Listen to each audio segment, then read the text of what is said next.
picture talk garden. It's used to keep humans and animals in and out. Say, fence.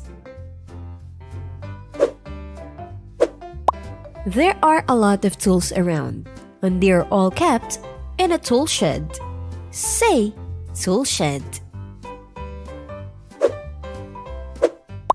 The two handles on this cart are for carrying heavy loads of dirt. This is called wheelbarrow. Say, wheelbarrow.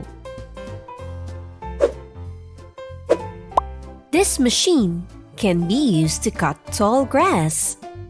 This is called lawn mower. Say, lawn mower.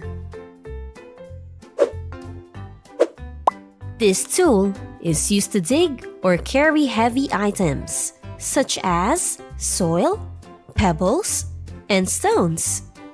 Shovel. Say, shovel. This pitchfork could be used to lift hay. Say, pitchfork. When working in the garden, these gardening gloves are worn for safety. Gardening gloves.